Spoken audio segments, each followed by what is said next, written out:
What's up, YouTube? Okay, we're gonna try this again because my camera decided that it was gonna be cute and shut off because I didn't have any memory left.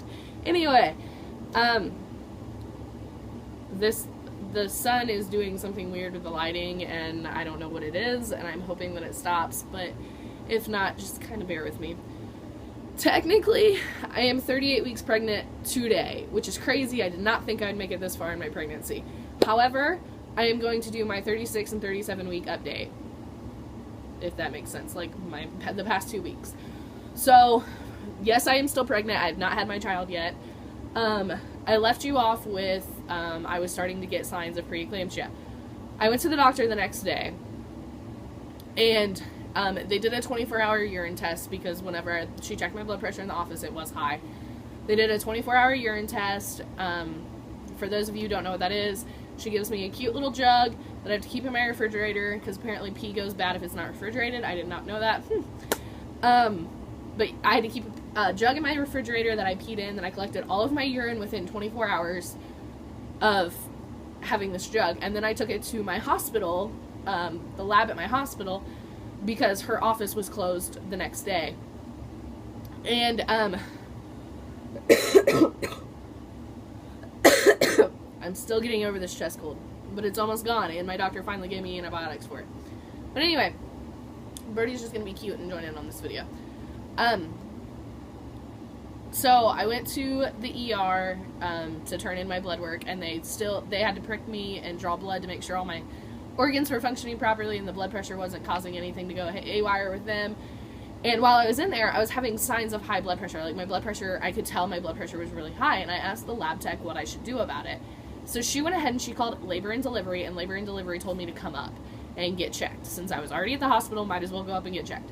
So I went up and they checked my blood pressure, and the nurse that checked my blood pressure was like, now, doctor, the doctor that was on call said that as long as your blood pressure is 150/90 or below, we're just going to send you home and tell you to take it easy the rest of the day. I said, okay, understandable. She took my blood pressure was 163/113, and she was like, okay, you're not going home, you're going to be monitored. And I'm like, awesome. So they strapped me up, and Macy was doing fine. Macy's heartbeat was fine. She wasn't in any type of distress. The only thing that was wrong was my blood pressure was high, and they couldn't get my blood pressure to go down. Let me tell you, that is the first time in my entire life I've ever had a migraine. Okay, I don't get headaches very often. I could probably count on both hands how many times I've had a headache in my entire life, okay? I've never had a migraine, and let me tell you, those people on Facebook who bitch about having a migraine all the time do not have a freaking migraine, or they're having somebody else update their status for them. Because I completely, it was nighttime, and I made them shut the blinds and the curtains to my window because I could not handle the street lights that were outside, and they're yellow street lights. It's not like they're the bright street lights. They were yellow, and I couldn't stand them. I made them put pillowcases over the computer screen monitors when they weren't using them because the light was killing me.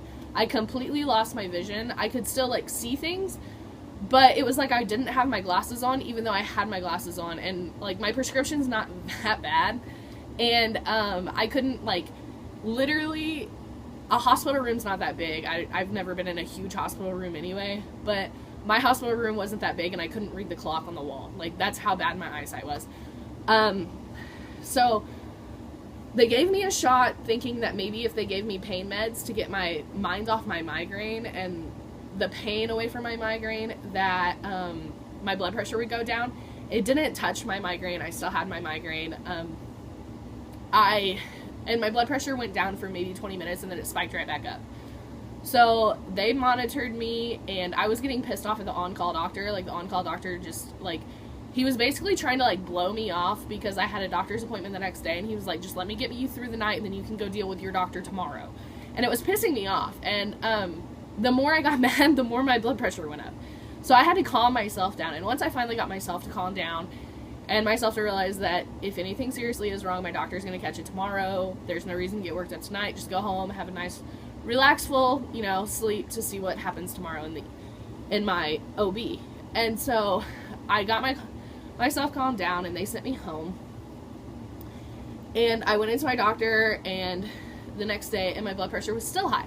My blood pressure wasn't as high as it was at the hospital. My blood pressure was only like maybe like 160 over like 102. Which isn't good, but it's not as bad as what it was. So my doctor's like, you definitely have high blood pressure. You're not showing signs of preeclampsia, or you're showing signs of preeclampsia, but you don't have enough protein in your urine to diagnose you preeclampsia. You have to have, I think, don't quote me on this, you have to have 300 cc's of protein in your urine to be considered preeclampsia. Preeclampsia. Anyway, and I only had 257, which, I mean, to me, that's like dangerously close to that cutoff line, but I don't know anything about it, so she says I don't have it, so I don't have it. So she put me on medicine to lower my blood pressure that I can take during pregnancy to try to get me, as close to my due date as possible before she has to, you know, take further action. She told me to come back in 2 days, so I came back on Wednesday. That was a Monday. I came back on a Wednesday. She checked me.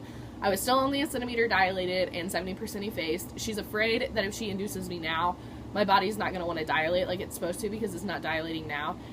And she's afraid that I'll have to have a C-section. And since it's not necessary to be induced yet, like, nothing has truly, like, gone ballistically wrong that she feels the need that Macy needs to come out now, she's trying to hold off on inducing me. But if my blood pressure doesn't get under control, then she's definitely going to have to risk it and induce me.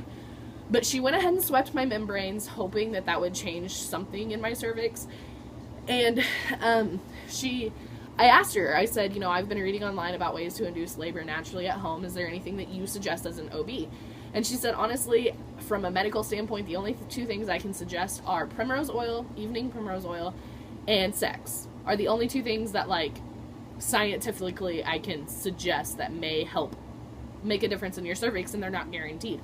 So I went and I bought primrose oil, even though I always swore I was never going to take anything to make myself go into labor.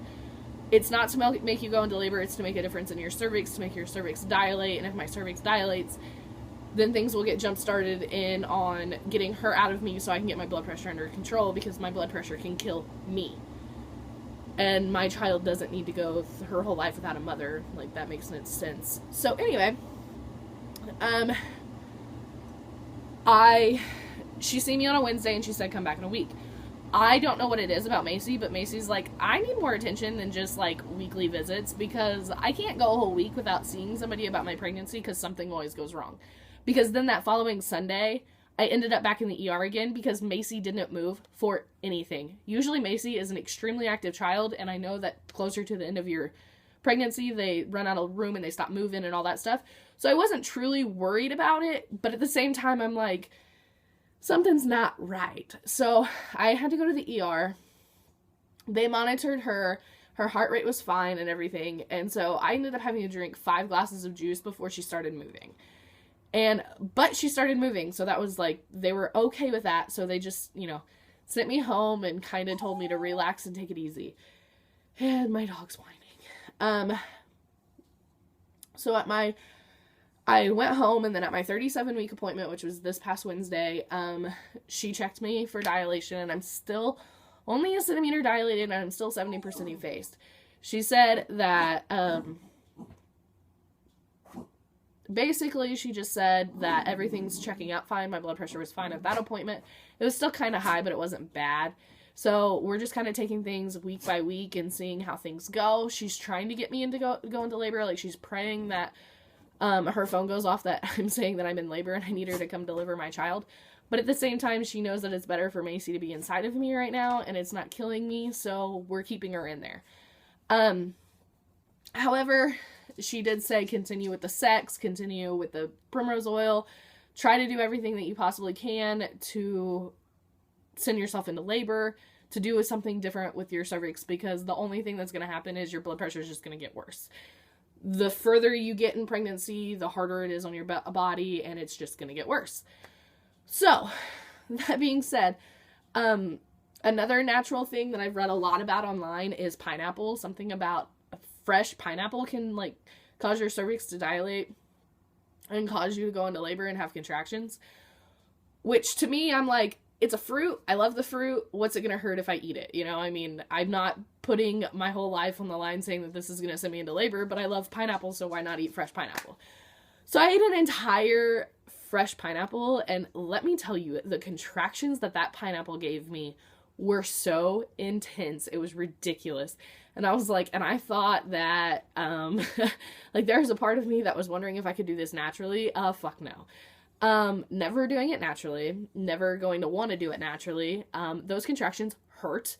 They were literally, they got close enough to like 6 minutes apart, I think is as far as apart they got.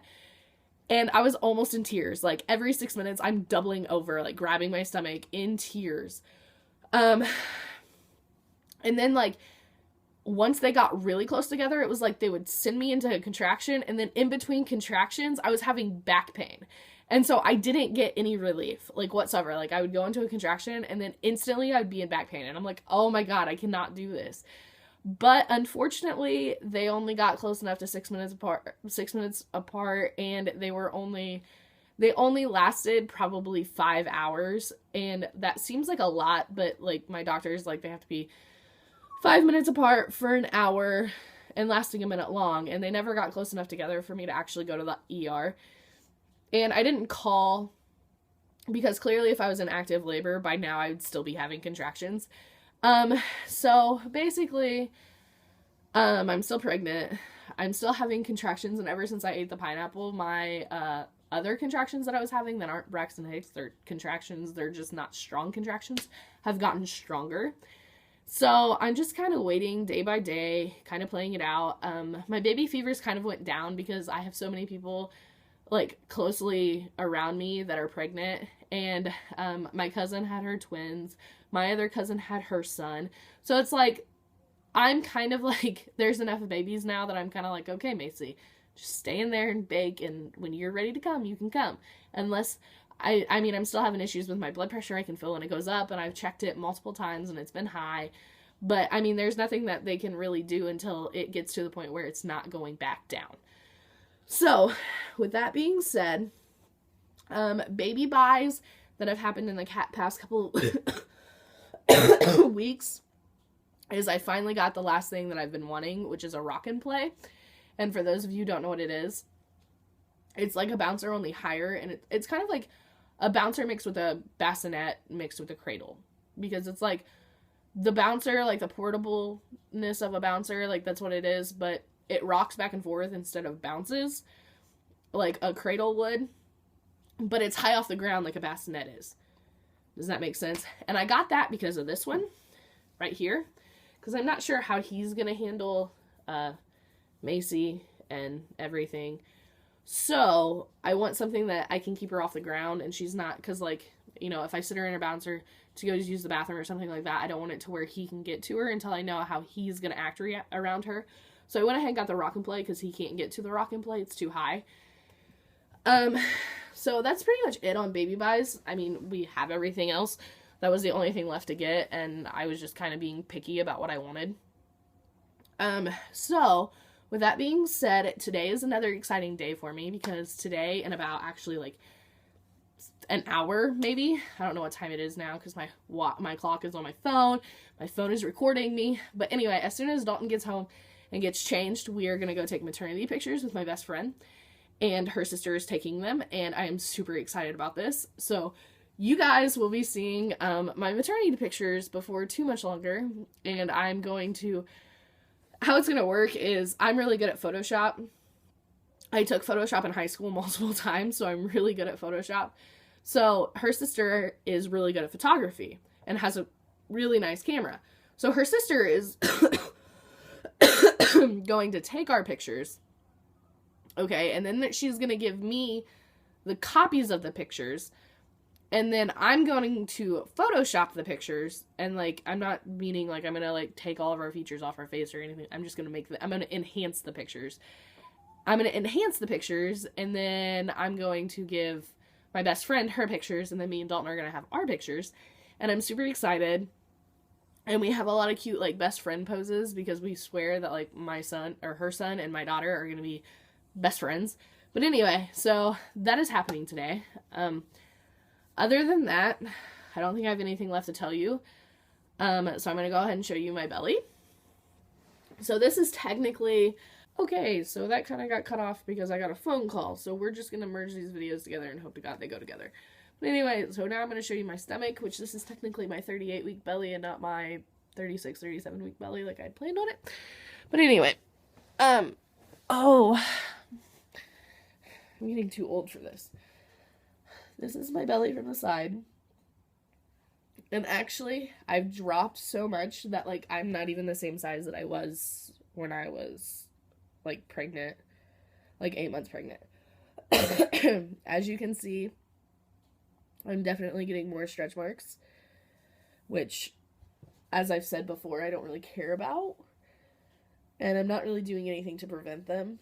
I'm just kind of, like, letting nature take its course. Because, I mean, I'm making a baby. What do you expect? So anyway, I'm going to get off here, and I will see you guys in my next video, and probably it's going to be my 38-week update, just because I don't know, like, I'm going to start doing them weekly now instead of bi-weekly, because that makes more sense. So yeah, I will talk to you guys then. Bye!